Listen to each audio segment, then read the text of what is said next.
Hey, what's going on? I'm Matt O'Leary back with another video, and today is going to be my first mock draft 1.0. We are halfway through the season now at this point, sitting at 0-8. Looks like they're going 0-16. Very real possibility of having the first overall pick. So we're going to do my first mock draft. But before we get started, I just wanted to mention that you can follow along with me on social media at Matt O'Leary NY.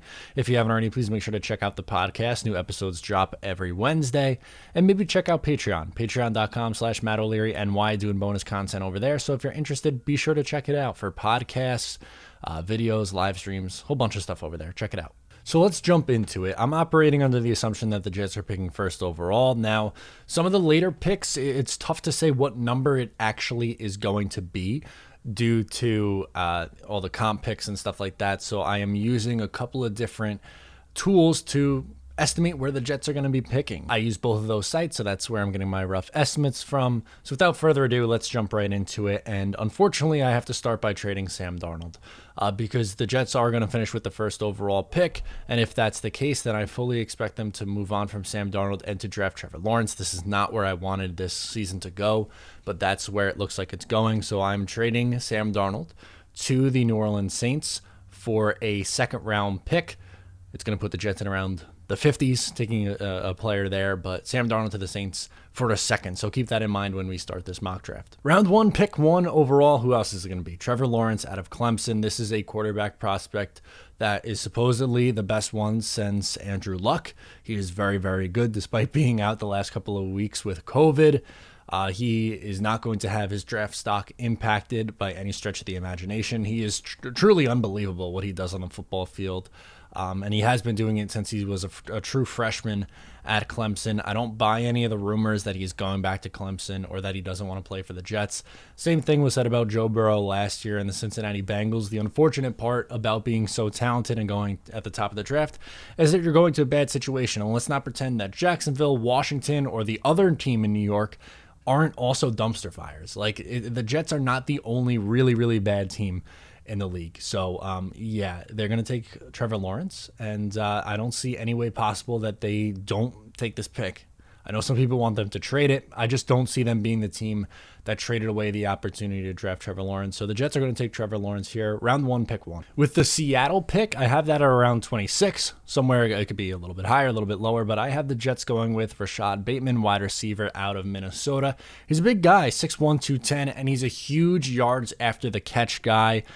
I really like what he can do and bring to this offense, because then you would have Crowder, who's a good slot receiver, and I do expect the Jets to hold on to Crowder for the remainder of this year, not trade him, and also into next year as well, not move on from Cunningham, Mims, and Bateman. And Mims and Bateman are going to be young guys to build around with Trevor Lawrence and grow together with Trevor Lawrence on cheap deals.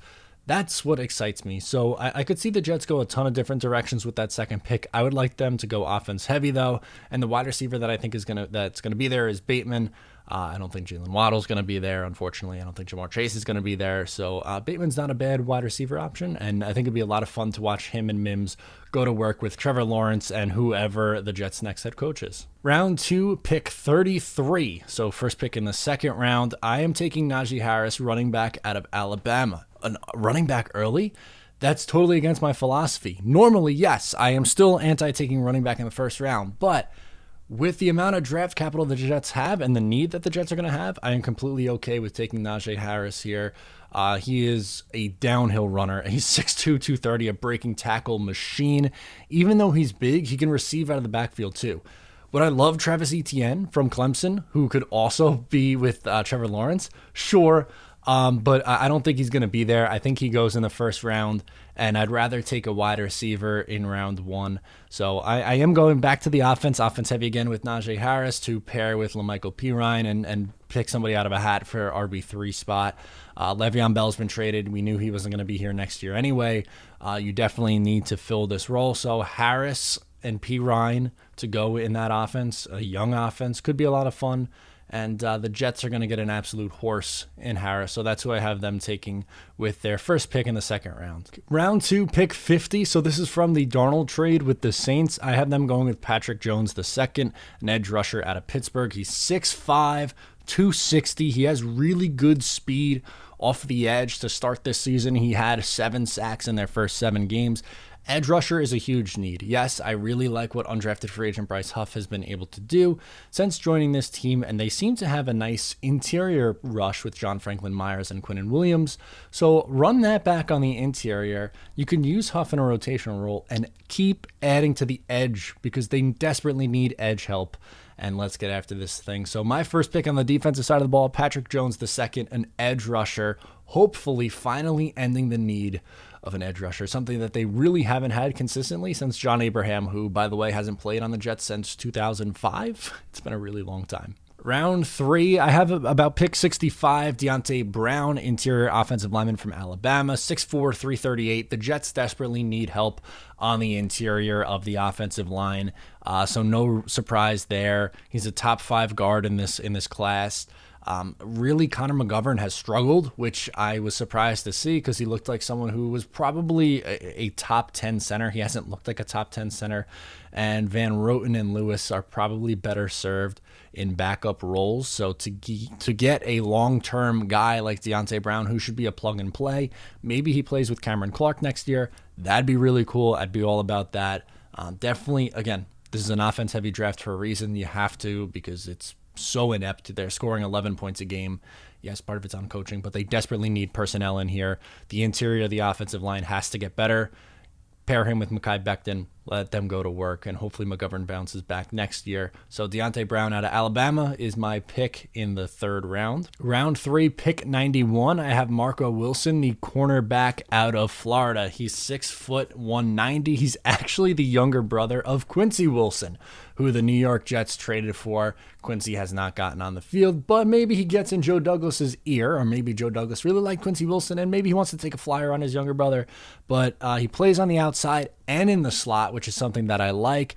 And with his size, I would think that he would probably be someone who can play on the outside, and he's a physical corner, which is what the Jets need.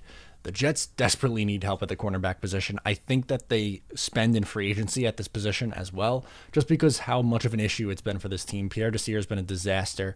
Bless Austin hasn't been consistent enough.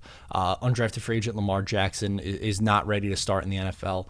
Hopefully we see something from Bryce Hall at the end of the season here, getting some action in, but can't hurt to add someone. So I'm adding Marco Wilson out of Florida to hopefully help out that room. Round 4, pick 96, I'm going Nico Collins, wide receiver out of Michigan. Big boy, 6'4", 222. He's a power forward type X receiver, red zone threat. Yes, you have Denzel Mims, but you can't have enough depth.